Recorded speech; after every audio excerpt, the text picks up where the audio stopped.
Christian, welcome to the show, man. I'm excited to be here, brother. Yeah. Do you like the studio? Do you like the setup? I love it. Yeah. Yeah. Richard made some great work with it. Yeah, it's insane. Can't believe he did it all himself. Well, there was a couple of them, I think, moving everything around. But it's But he's the lead singer in the band. Exactly. And when we came here last week, I almost shit myself when I saw it. I was like, "What? How are we going to even bloody do this?" But it's nice. It's nice to be here. You sit down and talk. Yeah. Yeah. Okay. And now we're making sure you're a safe distance away as well. Exactly. I think it's a bit too much now. Well, we can get a bit closer. Thank God we can hear each other. Chat me up a bit first, and I'll come over. Yeah. Slide into your DM. Nice. Welcome to the show, man. I'm really kind of keen to dig into your background and really understand, obviously, boxing and sport from your point of view. From a fighter's perspective. Yeah, exactly. And for me personally, obviously, I've been following boxing for a long time. Anyway, and I'd imagine there's so many things we can go into. But before we do, I guess it'd be good for those that aren't from Malta, it'd be good to maybe hear a bit about you and your background. So where did it? So where did it all start? Well, where did you start this? It started mainly when I was a little kid. Yeah. Well, I come from a family which is kind of a fighting family. They used to do a lot of karate, a lot of bar fights, like you know how they were before, like a lot of fighting on the streets and stuff like bar that. Fights, nice, okay. Yeah, so when I was a kid, and I used to go to my nanas, my dad and my uncles and stuff. They used to be sitting outside and talking about the like fast cars, and, like racing and stuff, and telling jokes about how they used to get into fights and beating people up. So nice. Okay. I grew up kind of that when you're growing up, you don't have a fist fight. It's like you're not graduating into a man. Right. It's like a graduation person. Yeah. But anyways, and when I was a kid in kindergarten, like 4 years old, there was a kid who used to bully me, and so my dad took me to karate practice. Did karate until I was 11. And it's a similar story to Daniel that was on last week, actually. Yeah. Because he had the same thing. Like he got bullied and then went down a similar path. Anyway, then switched to football. Yeah. Because then when I went into secondary school, it was a church school, so fighting gets old, you know. You need to be able to play football. Yeah. So then I went to football practice. But around 17, I started getting tired of the politics. Right. I stuck around until I was 19, but I had already started dabbling with kickboxing and boxing. Right. And I used to have like gym sparring at like Active Zone and stuff like that. We used to meet around. Then when I was playing a bit regularly in the second division, and so you're a decent level then? No, well, second division of Malta is not that yeah, decent. So I was with with Hamroon. I was on the Premier League bench once, and I used to train with the main team a lot when I was like 16, 17. Yeah. Anyways, then when I went into second division, I saw a lot of shady things going on, which I didn't like. Okay. Then I was such as? Can you elaborate? Come on, you know what it is. Like the comedy guys calling the coach on the table on the bench, like, you gotta substitute that guy needs to go in. Fair enough. Or the guy who's making a lot of noise after the match because we lost is the one who threw the match away, you know. Stuff like that. Anyways, and I didn't want to be around anymore. Started kickboxing to keep fit. Then my kickboxing coach asked me if I wanted to travel with them for the experience. Oh, wow. And maybe take a light contact fight. I told them light contact isn't really not my style. If I'm gonna do it, I'm gonna do it. Okay. And before that was in November, and before that, the guy I'm with right now, Steve Martin, there was going to be an amateur boxing show, and he told me, "Do you want to get a fight there?" And I told him, "You think I'm ready?" He told me, "Yeah." I told him, "All right, then why not?" You know. There must have been a bit of build up though. Like, I mean, were you training for a number of years, couple of months, or you just naturally well built for it? How do you say it? I mean, with kicks, they were still in me, Yeah. you know, from when I was a kid, because I had a very good level at karate. And the main thing with karate was that I got bored really quickly. I kept on doing it because my dad wanted to do it with me, because we were at a club. Mm-hmm. They were very good teachers, Yeah. but they were very strict, and like the senior one. And they had only one class, so which you can't fault them, because that's how things used to be run back then. Mm.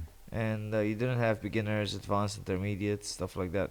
Oh, So even if you've been training there 4 years, 5 years already, if someone new comes in, you have to start all over from the beginning again. oh wow. Okay. Now I understand it. I mean, now I train people myself, and I'm Mhm. still doing like I give them basic workouts, and in order for them to do it properly, Mhm. it's better not to just tell them how to do it, but you show them how to do it, and you train with them consistently. Yeah. Like over the whole session, you're doing the technique with them. You Mhm. stand just a little bit in front of them or on their side, so that they can see you doing it, and they're copying you and hearing you at the same time. So now I don't mind doing the throwing the most beginner combination 200 times in one day, because I have to repeat to do 3 guys, for example, you know. Right, I see. But when you're a kid, you get bored. Yeah. Okay. So I started getting bored pretty quickly, Mm. and so the level was there. When it comes to boxing, it was different, of course, but there wasn't really that build up, because I used to go. So 16 turning to 17, I went for a month and a half to kickboxing. 17 to 18, a couple of months. 18 to 19, another couple of months, and then 19 to 20, I said, okay, I'm gonna stop football and I'm gonna do this. And that was June. I remember I started the week of Emnaria, which is the feast of Saint Paul I and see. Okay. Saint Peter and Saint Paul, Mm-hmm. because we went to Gozo that weekend. Okay. And I remember I was still practicing my kicks in the farmhouse, hungover. And yeah, so basically like from late June, and then you have July, August, September. Around the middle of October, I had my first boxing fight. I think it was like 20th or something. And And how, what was going through your mind at that point? You know, when And the you boxing fight, Yeah. oh no. So first I made weight. Yeah. It was a relief. It was the lowest I've been in my whole life. Like oh, of course, 'cause seven, the actual process of making weight is. because I went down to 78 or 77 kilos, and like until June I had been like 92 kilos. Yeah, and I mean I wasn't fat or very overweight, Mm. but I was bulky. You know, the guy who trains football, goes to the gym, but eats pizza and pasta every day. Yeah. Okay. And so I made weight. Then we went to eat at a bar in Hamroon, friend of the coach, and like 3 big plates of pasta like this. So I was almost throwing up in the fight. But anyways, that's it. You learn with experience. Yeah. Then after that, slept a little bit, went back to the school where we Mhm. were gonna have the fights, the amateur fights. And I don't know if you know where it is. It's there's an area in Bikikara called Taparis, because the school is called Taparis, I Okay. think, as well, that we were in. And there was a gym that used to be run by Michael Brown that was hosting the fights. The ring didn't have a canvas; it was just made with parquet. And so you had, imagine, like this table. Yeah. So the ring was here, small space here, there, and there, just to have the judges Mhm. and the committee and stuff, whatever. And then you had like this much space, and then a room packed full of family members, of crowds. Wow. And in the beginning, you go in, it's like look around, it's like it's okay. Then people start coming in. and you don't see them because you're in the back. And there was only a piece of plaster dividing. And I you start warming up and you hear the fights before you, and you hear the supporters going like, "Come on, kill him, fuck him up," Sorry if I can't use that word. And and it's like, and I'm like jumping, twisting my torso, and in the middle of it, I'm thinking, like, should I just leg it? I don't care. The butterflies are just going. They call me a sissy or whatever. I don't care. I leg it anyway. My time came, and in amateur boxing, no one goes with you in the ring walk. And it was very short, but you had to go through all the crowd. You hold your towel and your mouthpiece, and then you give it to the coach. And I walked.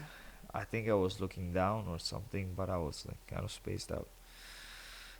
So you just at that point you're not wanting to look at anyone because you're just trying to focus, or you just like I was scared shitless.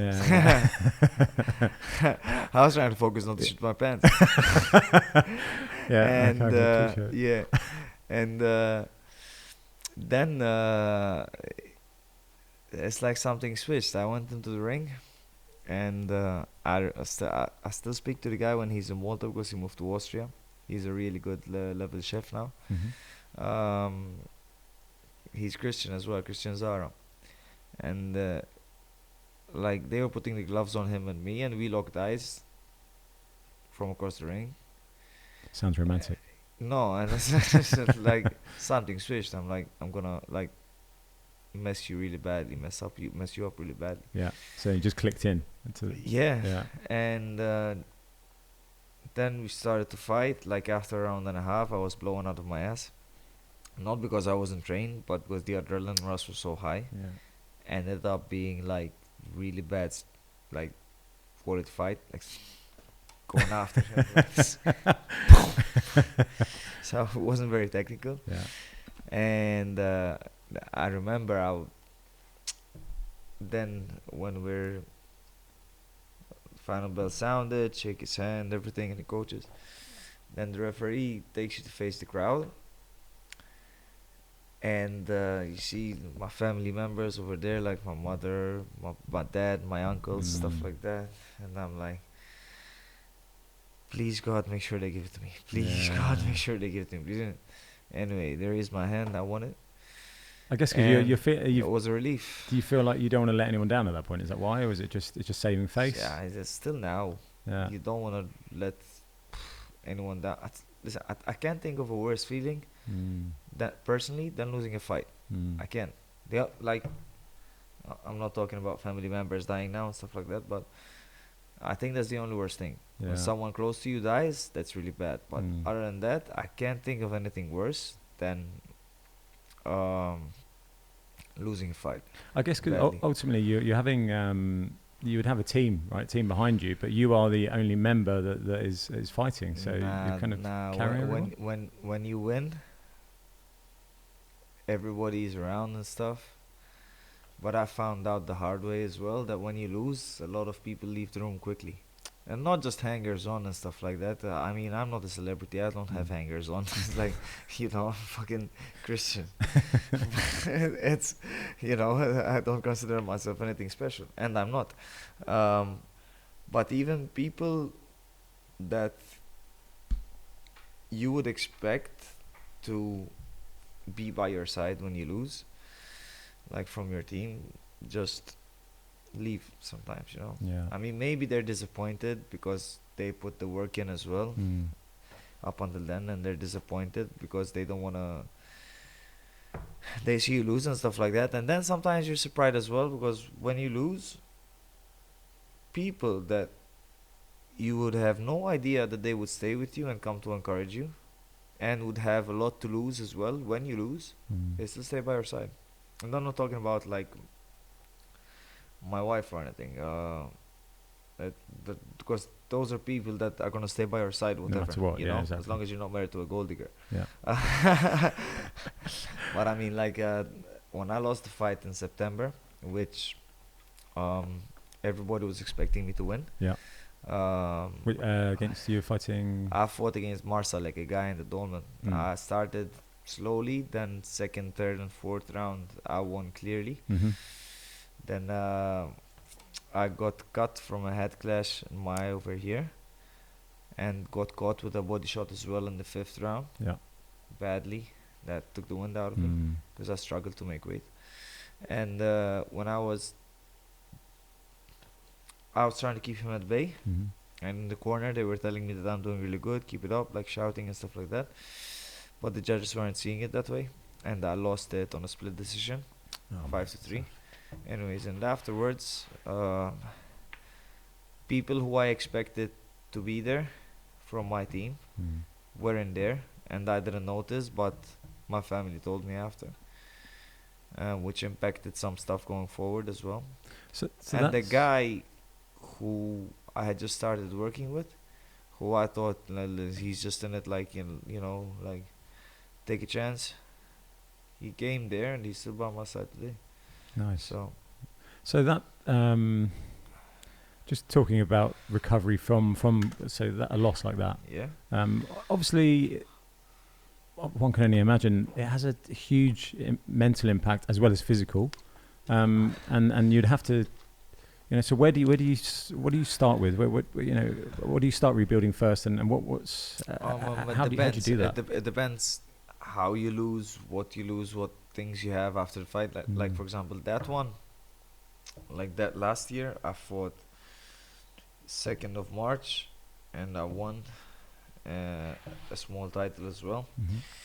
Then 28th of April, I fought for a WBC youth title. I lost that one on points, and I got cut in training before, and first punch split my nose open immediately in the fight because it was already split open. It hadn't closed yet. And I lost that on points, and my face looked really bad after the fight because the blood just spreads out, the bruise just spreads out. But I got hit cleanly, don't get me wrong, but I didn't get hit that much. Was that in Switzerland? Yeah, okay. Switzerland. So then I took like 4-5 weeks of sparring. I think then I fought again in July, 27 July, 3 months later. I took about 5 weeks of sparring. I still trained after 1 week. I started training again. But you don't spar, you know. That's the hardest aspect of training. If you're gonna have challenging sparring, you're taking blows to the head, blows to the body, you know, especially if you've been cut, you have to take care of the cuts because they will open again with the first punch if they're not closed. Is there like a level of intensity then to the sparring beforehand sometimes, or do you have to back off? Well, there are people who I sometimes do it, like I do technical sparring or like a bit light sparring. You go with speed, but very rarely because the guys I spar with, they all grow up sparring like hard all the time. I see. And like I spar Nick, a friend of mine, sparred him yesterday in the playground. We go all out. Bazooka, he doesn't know how to go light. I saw the video. Yeah. And not at all. But sometimes you do technical sparring, like for example, you go a round or 2 rounds just throwing jabs only. I see. Then you use your left hand only. Okay. Richard knows this because I give it a lot to them in the classes. Okay. And exercises like that. And then the higher the level you go and the more budget you have, then you start hiring sparring partners. You pay them to come spar you if you have a big fight coming. And then you try to bring fighters in which imitate the style. I'm sure you know this. Yeah. Okay. Yeah. You know, but so then after that I took about 5 weeks of sparring for this cut on my nose to really heal. Yeah. Okay. And I started sparring again. So 25th, the 27th of July, it was a hard fight, but it was only a 6-rounder. So I mean, first round was, could say I lost it. Second round was close. Then from the 3rd to the 6th, I dominated. I don't think I got cut in that fight. then in September, so after that fight, like I took a couple of weeks of sparring and started preparing for the one 2 months later in September. Okay. And I was promised, if I win, I was promised a shot at the WBC Mediterranean title in Nice. in November at the Sigma show, or December was that? No, November, 28th November. Because I fought exactly like 2 months at a 2 months interval. I fought like 5 times in 10 months, and then at the end of the year, I started to feel it. Like I can't be fucked with this. Making weight, staying on point, staying in the diet. Because you're constantly having to shed, or your weight's going up and down. Exactly. You've I got don't get point. up that much in between fights. Like maybe 5 to 6 kilos. Okay. I walk around like 80 kilos, and then as soon as I go strict on my diet, I'm 78. I lose all the water, or 77. Are you vegan as well? Yeah. Oh, really? Well, ish. Okay. Yeah. So, okay. Nah, because Vegan sometimes. I don't eat meat. Okay. And I try to stay off 100% dairy products. Oh, I see. Because I hate cattle same. farming and stuff like that, and fish as well. But sometimes I still have some eggs, and sometimes I still have some donuts and stuff like that. You know, so you could call me a vegetarian. Yeah. Okay. Exactly. Okay. Nice. And has that? Have you always been a vegetarian? Nah, I've tried to go vegetarian the first time like a year or a year and a half after I started boxing. And they gave me so much shit in the gym. So I went back normal. Yeah. Then when I first went vegan, 2017, when I watched What the Health. Yeah. Okay. And I was disgusted. I had just went home to my apartment. My wife was home. She was my girlfriend back then. We still weren't married. And I told her, "I'll tell you what we do tonight." I bought like 250 grams of Parma ham, and I don't know how much mozzarella, or I don't know what it was, but a nice bufala yeah, mozzarella. mozzarella, yeah. And I told her to make some real nice pasta sauce, and we have it, because I didn't have a fight close. And she told me, "That's disgusting." I told her like a couple of days ago, you were dreaming about this. And she was like, but come watch this documentary that I just watched with me. It's like, okay, but I watched it and I was like, okay, I understand you, but I'm not going to waste this. Yeah, of course. So that was the last time, yeah. And then again, they gave me a lot of shit and made fun of me, but I stuck with it. Did it make a difference to your training? Did you feel weaker, stronger? No, I felt I went down a weight category. I stopped getting sick. I used to get sick really badly. Really? Like Wow. like in 2017, I remember I had the first fight was for a WBU international belt. I went into it throwing up and with diarrhea. I lost it on points. I still think to this day that I won that fight clearly on the record. Then 3 months later, I went into another fight again for the same title. I won it, but I had a viral infection in my throat, and I was scared shitless because I started when I went to the weigh-in. Like the day of the weigh-in, I felt my throat swelling up. Yeah. After the weigh-in, I ate and drank. Still didn't go away. I went to the health clinic, the public health clinic, and I don't know what they gave me. Day of the fight still wasn't working, so I went to a couple of pharmacies, asked around, and they gave me some spray. I could feel like I had the shivers, so I had the fever. Jeez. But then I went to the venue, and after an hour, like I put some spray in, and everything vanished. Like the sore throat vanished, and so it's just numb all the pain, or that will just I don't know what it was. Some magic spray, maybe. And I won it, yeah. And then it started being so easy making weight that I went down to middleweight. Because as you can see, I've got a small frame. Unlike super middleweights and light heavyweights, usually are huge. And for people that don't know these weight levels, so 76 kilos. 76, okay. Super middle. Yep. 72.5 is middle. And 79.5 is light heavy. But the thing is, you got weight in boxing. So if you're like me, if you're walking around, like when you go on a healthy diet, you walk around 77, 78, 76, and you go down to middle. Yeah. Because you weigh in the day before, so you can play around with your water weight. Oh, of course. Then you rehydrate and eat a lot of carbs, and you feel pumped. You fill out again, you know. Yeah. Then the 76 guys would walk around between 80, 83, anywhere. Sometimes even heavier. Okay, nice. Okay. And the 79.5 guys, like 85, 87. Wow. And the thing is, it's not just about the height. It's about the way you fill out, you know. It's about how dense your muscle is, how muscly you are. It's different. Like you see some super middleweights who've got shoulders as big as my thighs. Yeah. You know.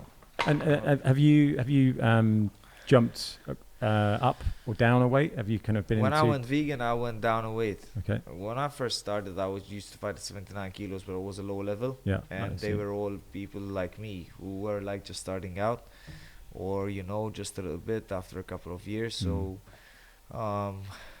you don't fight people who take a scientific approach and stuff like that. I see. Okay. So 79 kilos fighting semi-professional, which sometimes you fight guys who train 3 times a week and drink 4 times a week. Okay. Otherwise known as the white collar or unlicensed fighting. Yeah. 79 kilos for them is either a fit 79 kilos or a fat 79 kilos, you know? Okay. 79 kilos in the pro game, 90% of the time is dehydrated 79 kilos, and then they rehydrate up to 84, 85. It can go both ways. It's a sword that can cut both ways, because double-edged sword, because like the one in the fight I lost in September, dropped like 3 kilos the last I don't know, 4 kilos I dropped the last 24 hours. 4 kilos in 24 hours? Yeah. Wow. And I didn't you just had to dehydrate yourself, did you? Yeah. This is not just about the normal water. I did a stupid thing. I had read that tofu suppresses your testosterone, so I said, okay, I'll just go on white fish and eggs the last week. And I was having eggs and white fish every 3 hours, but my body wasn't used to it, so it was retaining a lot of water. Oh, interesting. So the last day I had to weigh in at 73.5 or 73. I don't know what weight it was. Anyways, and I woke up like 2 kilos over still, and I was dehydrated. So I had to put layers on, go running, shadow boxing and stuff like that. So I had a hard time making weight. And then the day of the fight, I felt sluggish as well, because I drank and ate too much immediately after the weigh-in. So then you get bloated. Yeah. And I mean, like I weighed in at 72.5, and before I left, I was like 79 kilos. And then the December fight, when I performed really well, against the guy that punched really fucking hard, the hardest puncher I ever faced. I was going to ask, who was that? Thomas Bezvoda, Okay. I think his name was. Yeah. Built like a tank, short like this. He hit me with an uppercut. I still feel it. I held my Really? I Just felt rattled. my whole head vibrating, and I never felt a shot like that. Yeah, he almost dropped me twice, and I can take a pretty good shot. Yeah, Like, seen. everybody knows. It's not something to be proud of, but I mean, it's better to defend. But when I can take it, I can take it. That's that hammering background. Yeah, well, before I left, I had weighed myself. I was about 76.5, and that's when I feel I'm at my best. I see. Yeah. And what just from my own ignorance, really, what happens if there's a point and you didn't make weigh-in? Does the fight get pushed back, or what happens? Well, it depends. The other fighter can either refuse to fight because you broke the contract, basically. Or if he really needs the money, he just fights. Or if there's different kinds of fighters. There's fighters who just wouldn't care just get on with it. There's fighters who wouldn't fight if the weight difference is too much. I mean, you miss weight by 3 or 4 kilos. I'm like, and like, come on, taking the piss. Yeah. And then there's fighters that would, which in my case I've done. You either send them running to lose the weight, or you just ask them to give you financial penalty. Interesting. Yeah. Okay, so it goes in the hands of the other your opponent, basically. Yeah. Okay. But sometimes it goes into the hands of the association as well. Yeah. Okay. Like there was a case once where a guy was supposed to fight another guy at a certain weight, let's say 80 kilos, and one guy showed up at 70. So they said this guy's gonna get murdered. Yeah. You know? Jeez, okay. That's the promoters, the promoter and matchmaker. Then it's a business. Yeah, you know, of course. Yeah, that's fair enough. So going back to your, we mentioned this obviously before we came on, that the differences recovery wise on physically when you when you won a match, doesn't matter if you win or lose. I mean, you can lose on points and you can miss most of the shots. Yeah. And you can go for a run the day after, a couple of days after. So it's the same technique afterwards physically that you have. And then recovery. You can win a fight, and it's an absolute war. Yeah. And you've got stitches everywhere. Yeah. And you got bruises everywhere, and you feel like you can't move the day after. Okay. Like I remember after my first professional fight with Scott, 10 rounds with Scott Dixon. Yeah. It was because before I had only fought like four rounds of 2 minutes or 6 rounds of 2 minutes. Then my pro fight to save the show, it was 10 rounds of 3 minutes. I knew I could do them because I had done them in sparring many times, because I used to help out with the pros sparring, and I just sometimes used to do the same round of sparring as them. Okay. If they didn't have anybody else. So I knew I could do it. My coach was really confident, that's why I took the fight. I lost it on points. Shit decision. Always when you lose, so it's just. But you got your revenge on him. I got my revenge. Yeah. And but anyways, day after, I could feel it. So not the day after, because what happens is, after a fight, usually I can't sleep that well. So I sleep for like only 3 hours or 4 hours. It's the adrenaline still in your body. Yeah. So your body is still not repairing itself, probably, especially if you go out drinking after or something like that. If you've won, you know, you drink if you win to celebrate, and you drink to drown your sorrows if you lose. Nah, that's what I say. But then after, even when they go party, I'm like, okay, guys, I come have a beer. I go, it's like, yeah, let's go party. Yeah. And then after 30 minutes, I get bored. I go have a burger, wait for everybody to nice. Okay. And anyways. Yeah, so after the Scott fight, the first time I could feel here, like the size of my head, all bruised up, because we were fighting on the inside a lot. So when you touch it, it hurts.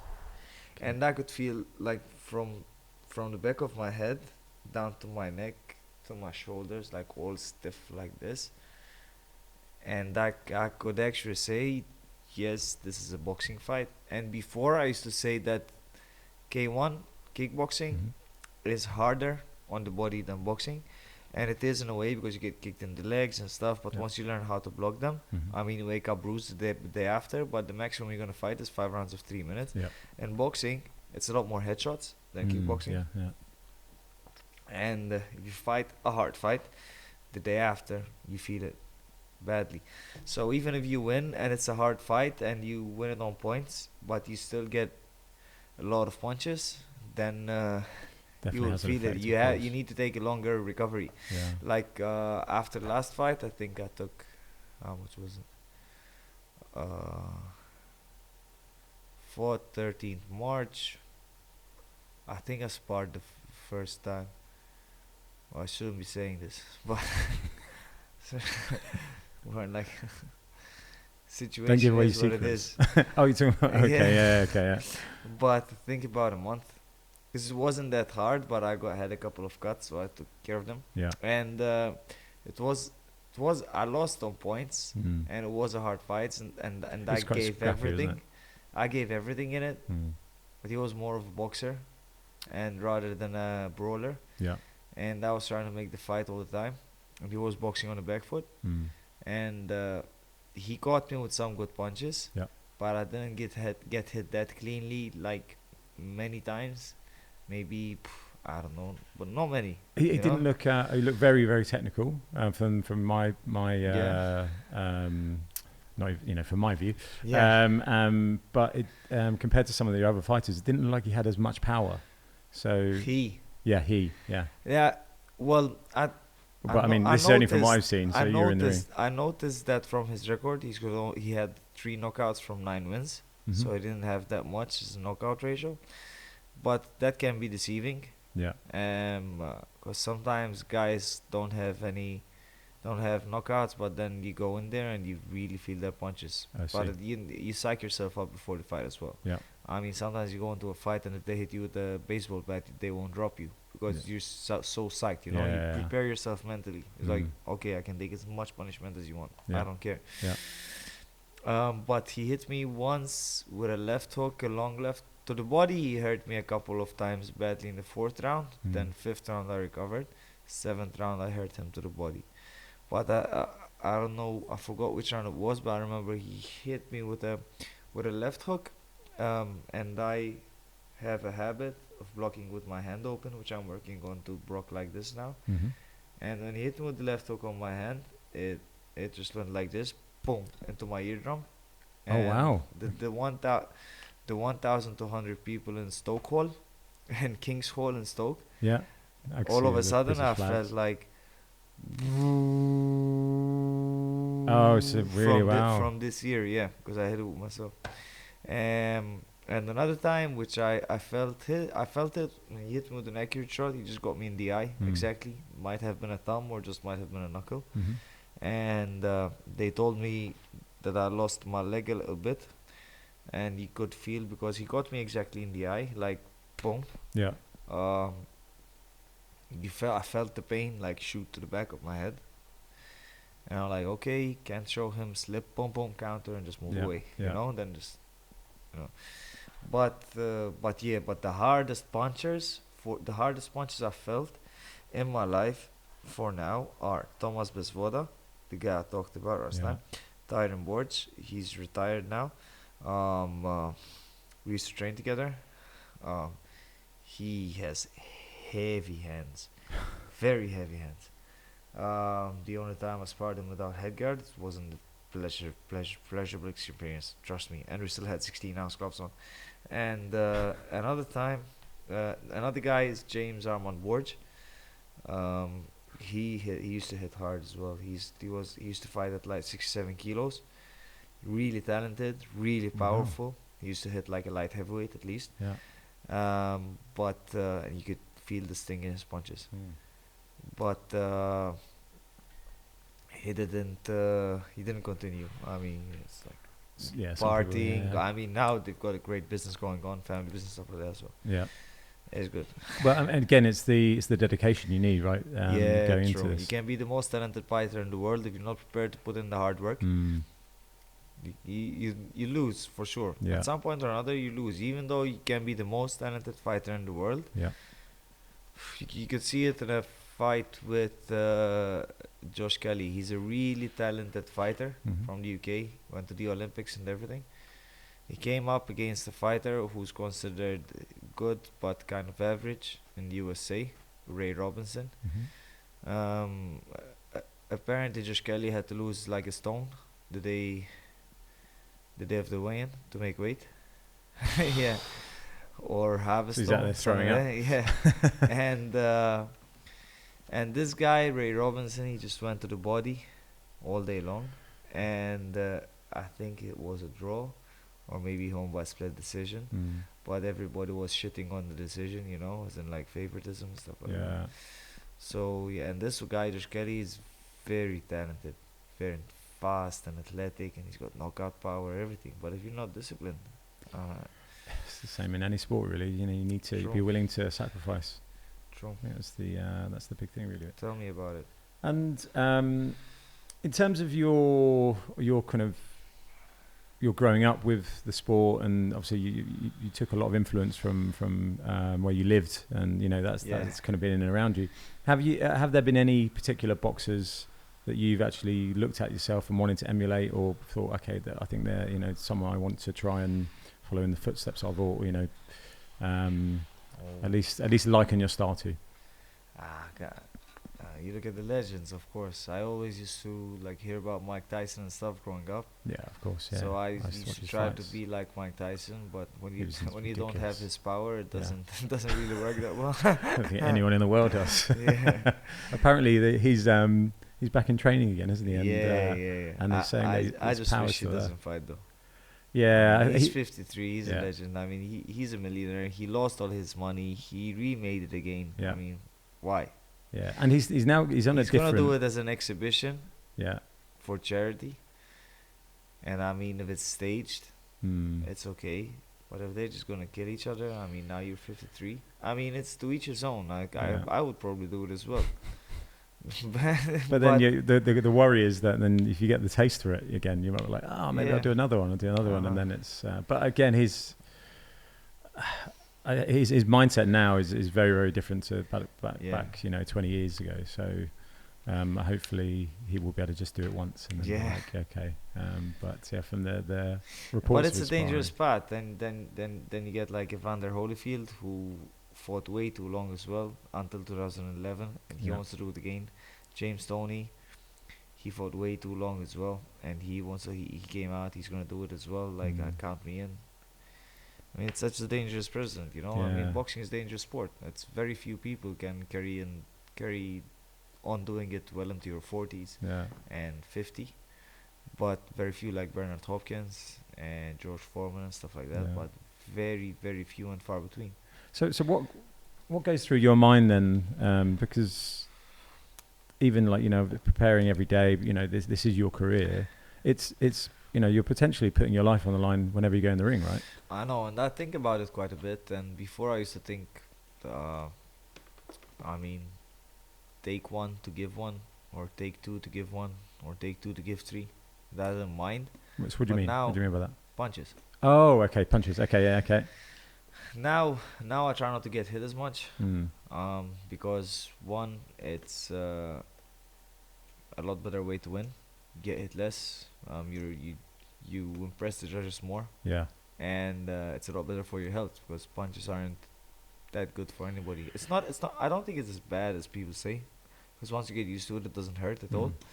But I mean, it's not great for your brain, of course. There's studies and stuff about it, but the impact. What is, I guess, I mean, I don't want to get into it, but there's a lot of other shit that people do that it's as dangerous for your long-term health as boxing, and I don't think that is that much rewarding as boxing. So in that aspect, yes, I think about the danger, and sometimes it hits home, especially just before a fight, because, for example, last fight, and it can be you can see the difference between organizations. Like, you have an organization which is classified as one of the best in the world, the WBC, but still corrupt. Like, I mean, it's boxing. Everybody gets everybody is corrupt. I'm not saying WBC is corrupt. I'm saying what people say. It's but I fought for a small title, the WBC Youth World title, silver actually. It wasn't even the full one. And before the fight, you sign a paper where it says that in case of life-altering injuries or death, you have to nominate a person to execute an insurance policy. I think it was about $25,000. So they get it, your family or your wife, whatever it is. So my dad was with me, so I gave his contact details. Then when I went to England, it was the International Boxing Organization, which is the 5th biggest organization in the world. Like, it's viewed as big, but nobody really wants to recognize a 5th big one, because there's already too many by 4. Okay. And what I really found distasteful, was that you sign a paper before the fight that in case of life-altering injuries or death, there's no responsibility for the International Boxing Organization, So it's which like a waiver. is exactly you sign a waiver, not an insurance policy. It's a waiver, which is basically a piece of shit move because you're getting paid. I don't know how much it was, £2,000 in sanctioning fees. Plus, they expect to be put in the best hotels, like the judges and the inspectors and stuff like that. Yeah, man, you know how much it costs? You like to get Shit, for you have to pay for stuff like that? like WBC Mediterranean title. I'm talking about WBC now. Yeah. This one I know for sure. Yeah. So you have to pay about 3,000 in sanctioning fee, Okay. like to get the belt and the recognition that you're fighting in it, and then you crack into the top 40 of the world of your middle of the class.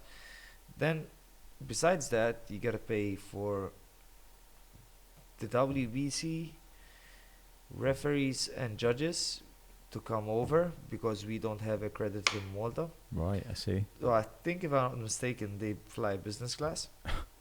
Then they have to stay in a 5-star hotel.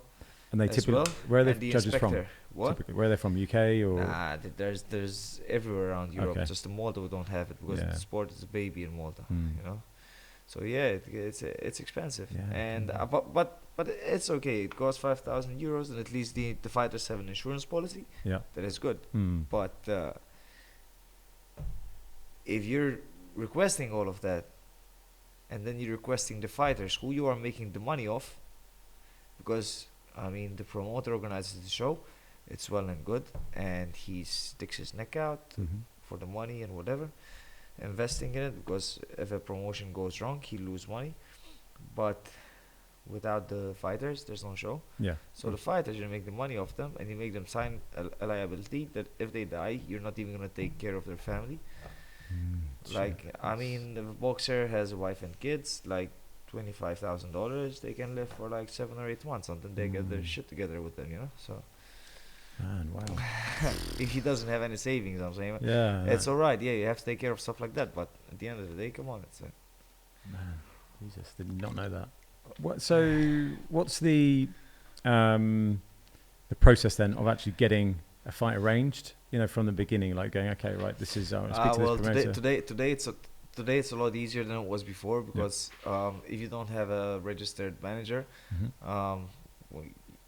you still can get a lot of fight offers through BoxRec, which is the official website for boxing rankings.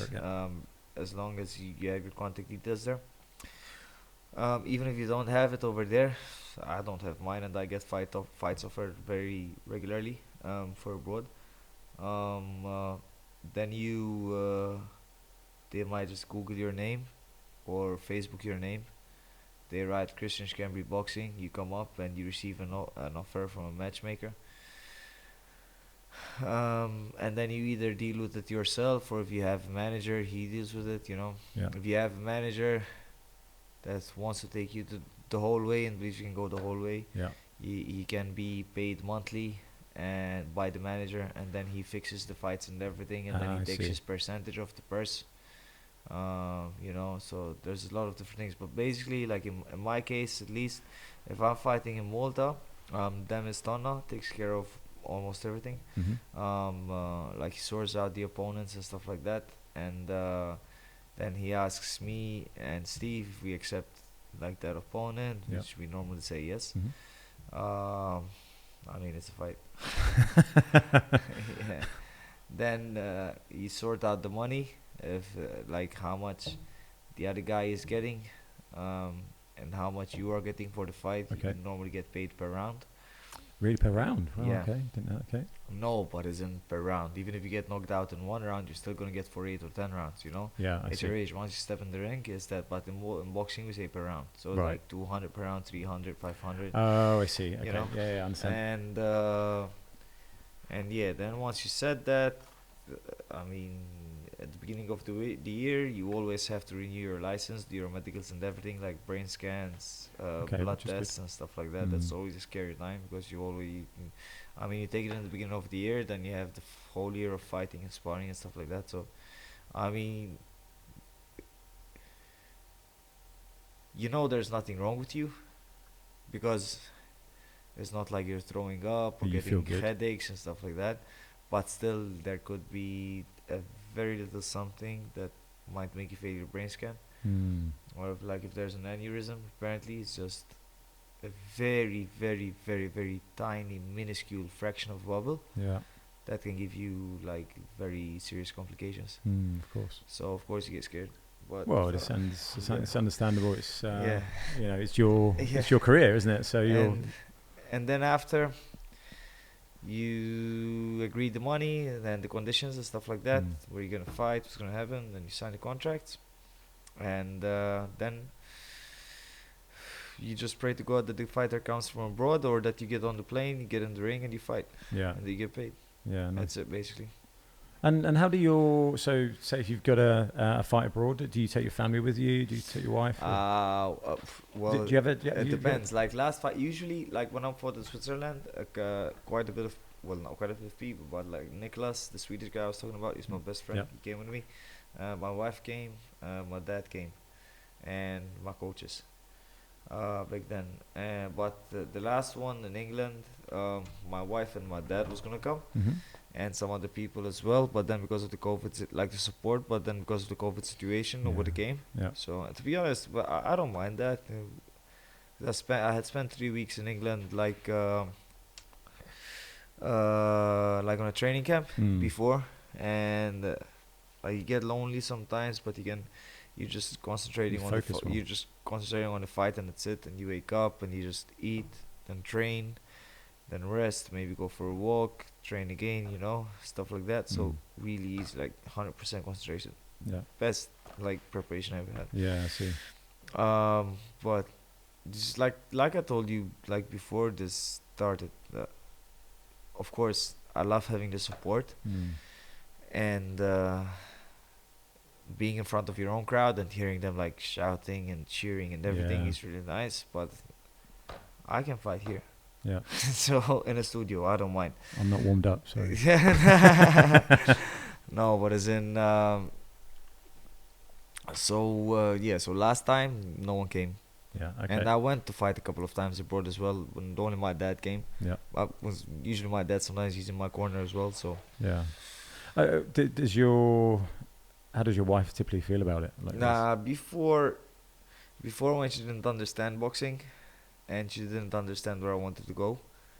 She used to love it and come for the fights. But recently, she's been telling me that she looks forward to the very far away day of when I retire. Yeah. Because she's noticed that the level has gone higher. And when the level goes higher, there's more danger involved in it. Because the fights are not complete washouts. And it's more competitive, so it's more dangerous, yeah. Yeah, of course. I mean, you fighting a taxi driver outside and you beat him up, you take a paycheck and walk away. Take your POS title and walk away. Yeah. But when you want to fight at the level I want to fight at, and I managed to fight that twice in the last 2 years, and I want to go a level above that, which is why I need to win the next time I go to that level, then of course it becomes more dangerous. Yeah, of course. So I mean, you're facing faster, stronger, and more skilled fighters than when you do at a certain level. So of course, I mean, you're gonna get hit more if you're not already a level above them. So yeah. I mean, and you're still you're 27. How old are you now? 27. Yeah. 27. Okay, so still pretty early in your career. I think. Shit, I started at 19, 20, so I think I got a few years to go, like 35, 36. Do you think coming through the amateur ranks has helped? I've never had any amateur. Oh, did you not? Just semi-pros. Oh, I see. Okay, wow. I only had one amateur bout, and in Malta, like everybody will say, or if they're honest about themselves, they should say that there's really no one who knows how to teach amateur boxing properly, like the skills and stuff like that. Because boxing is young in Malta. Yeah. I mean, I think there's very few people who have traveled and trained abroad enough to actually understand what it takes to train a boxer for a certain level. And I don't mean to shit mean to shit on anybody, and I respect the work every single coach does in this country. But when you go to a different country, you understand the different levels. Really? Okay. There's more resources. There's more availability. For example, no, boxing has been in England since 1850s, 1860s, earlier. Same in America. So you get lineage, you get experience. Yeah. They know exactly what to do in what situation and why you do it, and different things you can do, and they will know the outcome of those different things as well. So if you don't train with those kind of people, if you just follow people on YouTube, it's not the same thing. Yeah. No, it is. It's funny. It's funny. You might think it's funny, but it's actually sad, because you think the first wake-up call I got was after I fought Scott Dixon, and I lost a split decision, which everybody in the crowd except the judges said I should have won. I felt on top of the world, honestly. And I already knew that the Scott Dixon I faced wasn't the prime Scott Dixon, but still I felt on top of the world. Yeah. So I had a fight in January, and 30th January, from a show organized by Scott Dixon himself, and it was a VIP show. And I said I had turned pro, so I told my coach Steve. I told him, listen. I told him, I don't know. I want to give this a good go. I want to go train for a week in London, to get some experience. But he told me it's the best decision you can make. Yeah. I thought, okay.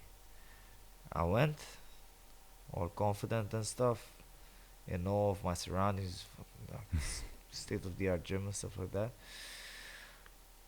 And I sparred the first time, I got beat from pillar to post. I sparred the second time, I got beat from pillar to post. Like, every time I sparred, I got beat from pillar to post. And I'm like, what the hell happened? Why? Yeah. Then when you start getting experience, you start realizing. When you start seeing amateurs who have been boxing for 10 years or 12 years, but they are only 22 or 23, then you realize why. And the thing is that I realized even more last time I went out. I spent 3 weeks there, and I was practically living in a cell in the gym. I only had a sink and the sofa in my room.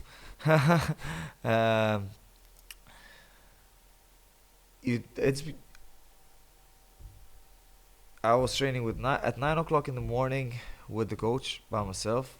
Then at 5 o'clock, or another guy. Then at 5 o'clock, the pros would train together at 6:30, until 6:30. Then 6:30, the first amateur class starts. Yeah. I think 6:30, the kids, the amateurs trained at 6:30, and you see like 30 or 40 amateur boxers training, hitting the bags on the pads or sparring each other, like in the same room. If you started yesterday, you're looking at the guy that has been training for 5 years. So even if the coach doesn't speak to you personally for more than 1 minute in the whole training session, you're still looking at the guy that's a million times better than you and copying his moves. So after 6 months, you'll be a lot better than the guy who has been training at 6 months in Malta with a coach, maybe 1-to-1, 3 or 4 times a week, but he doesn't have that kind of quality around him to feed off. Of course. Yeah. So now, but that's what I was talking to with Steve last time, that now it's going to be a lot easier for the young kids coming through. Not easier, but for example, like I've got a uber talented cousin called Dyson, who trains with 3 or 4 other people his age, and they're all feeding off each other and improving. Yeah. They're traveling abroad and they are losing their fights, but some fights they still deserve to win, but you're boxing abroad, so you get the short end of the stick, but they're still getting the experience. So that's already an experienced group of kids, generation, feeding off each other, which will be better than our generation, which didn't travel. Yeah. You know, I mean, I give myself the best chance to succeed because I spent a lot of money just going abroad, training, getting sparring partners who are better than me to beat me up in training, to learn from them and to train with them and stuff like that. But it's different doing it now than and for example for a total of 10 weeks in 1 year than every day. Yeah. You know, of the week. So if your goal is to go up two more levels, right? You're saying. Yeah. Do you think it's realistic to be able to do that with in Malta? Or are you going to have to go abroad to do that, or what's the? You're gonna fly. You have to remember people are listening. We'll see. Yeah. See what happens. Okay. But there are opportunities, but as you know, nothing is set in stone at the moment with everything. So. Yeah. But I mean, that's my dream. But we'll see. Yeah. Where the coaches that you've either had time with or that you've seen train others, whether it be online or not, where do you think the best group of trainers are? Is it UK, US, internet? You can't go anywhere and find a good coach. Like I went to England, now New York with Henry Wharton, who was a very good fighter, but he's not a well-known coach because he's just trained amateurs at the moment, and he never had any plans to go pro until few amateurs wanted to go pro. He trained, and when I went to train with me, he's an amazing coach. He's an amazing coach. I trained with Barry Smith, who's a very good coach as well, down in London before.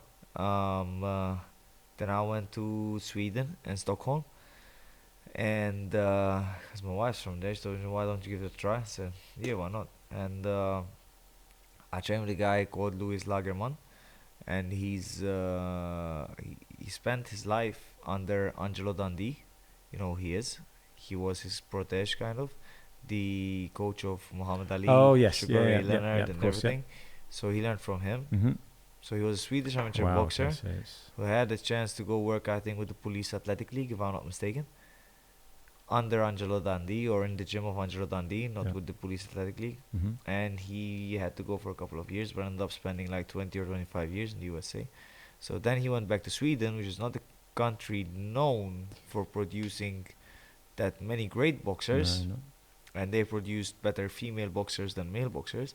However, you have a coach over there who doesn't want to train amateurs, but he wants to train pros only because he's fed up with the amateur game, who's learned from one of the best ever to do it for 25 years. Yeah, okay.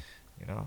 So then I went another couple of times. I got a contact. I went to Budapest with Szabolcs Pintia. And he was a fighter himself, and he had just been starting out.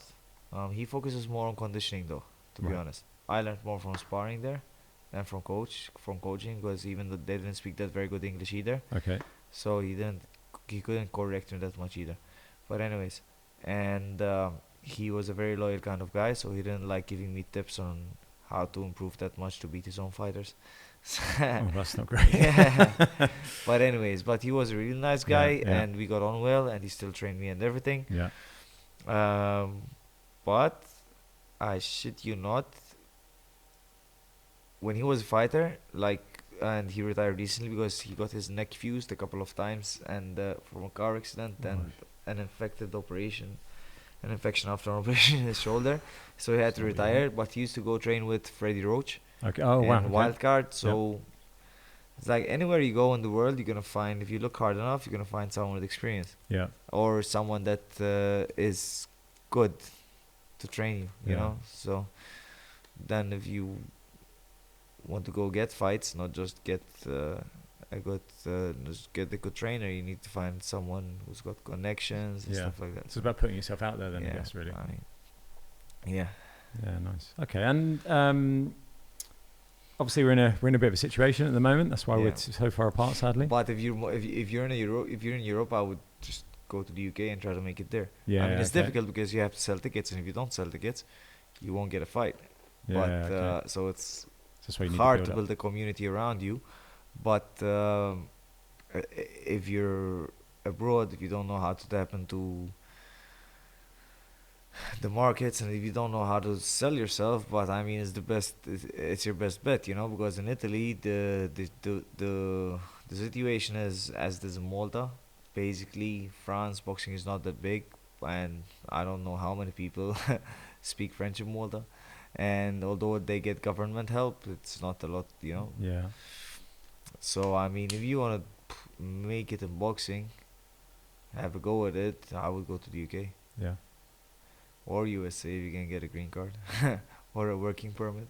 Yeah. I think the UK is maybe the safer bet at the moment. It's closer to Malta at least. Yeah. Do you think then, what's the future for Malta in boxing then? Do you think It's got a good future because Maltese people have a lot of heart. A lot of heart. Yeah. So, a lot of heart, a lot of fighting spirit.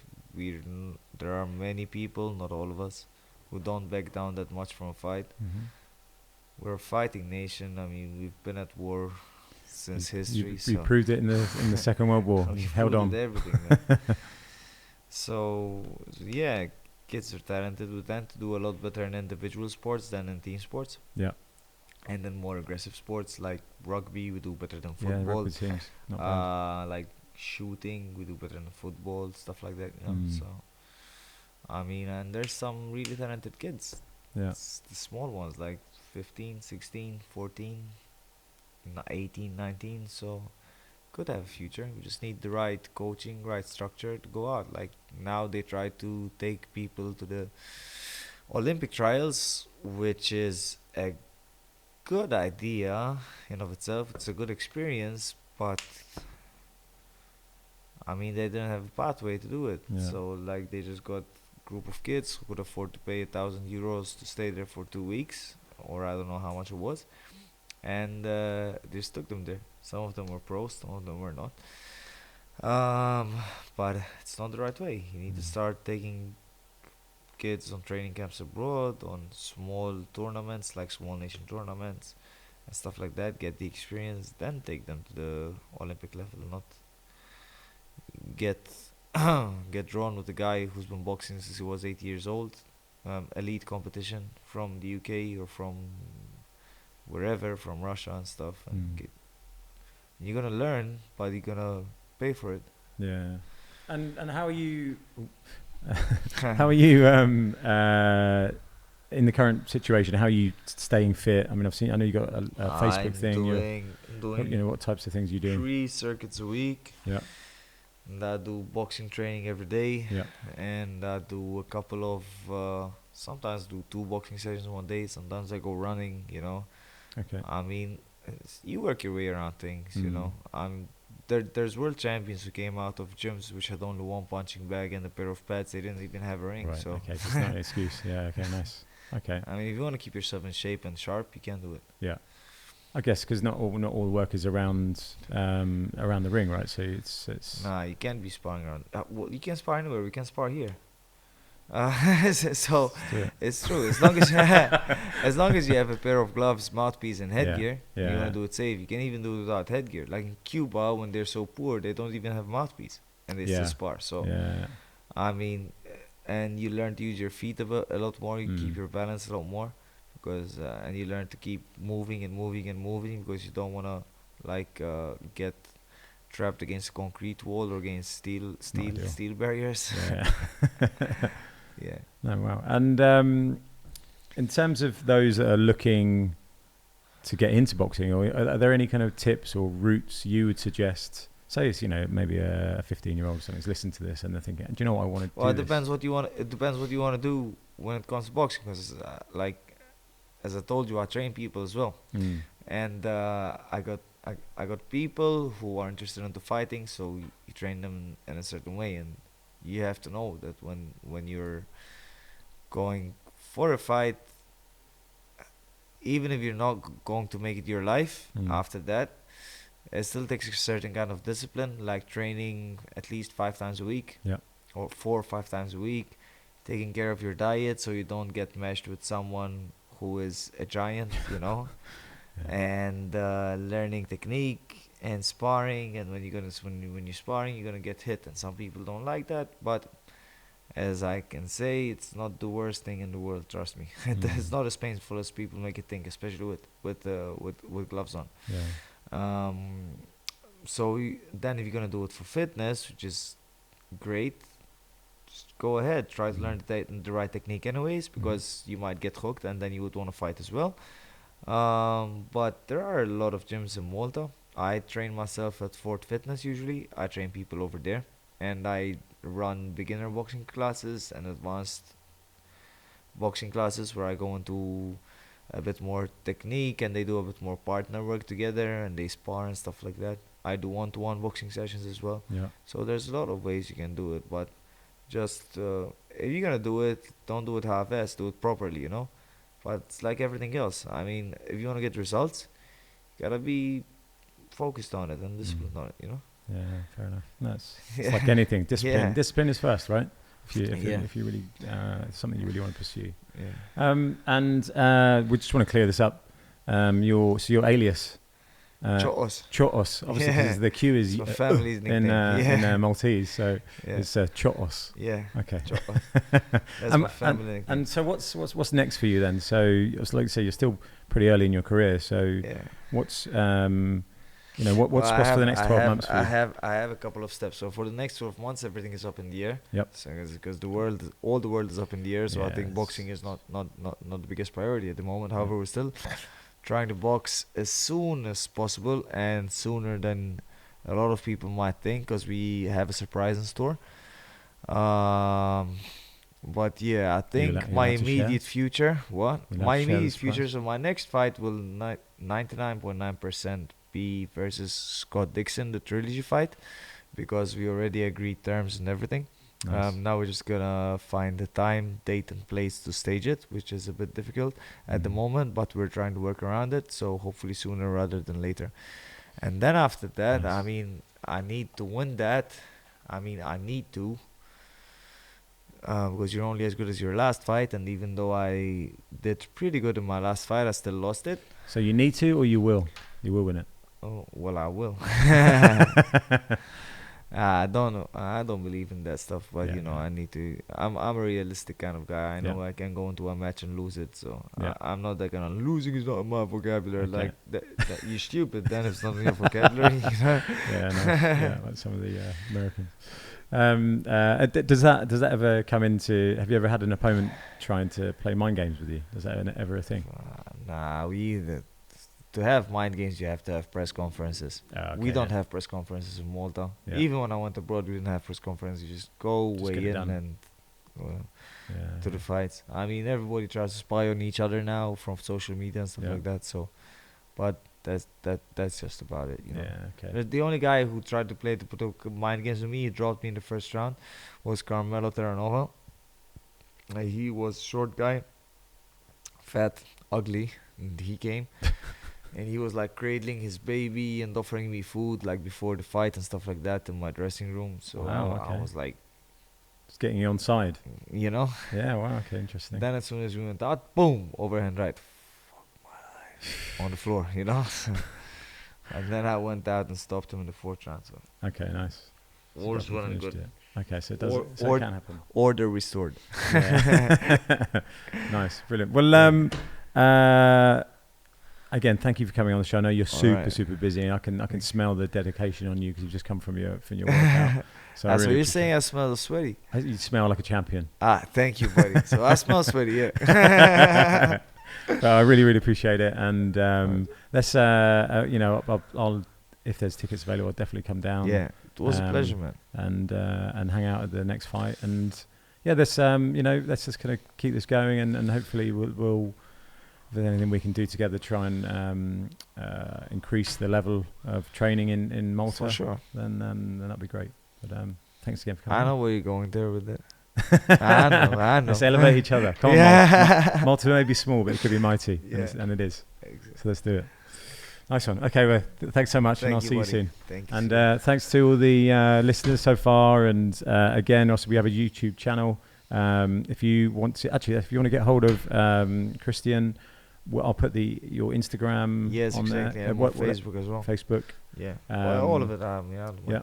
All the links will be on there. So, so if you want to, are you cool if people want to reach out to you? They can reach out to you for questions. Just send me a message. Yeah. I mean, I think I have my mobile number on Facebook as well. So I'm pretty reachable. There we go. Okay. So my privacy is like 0.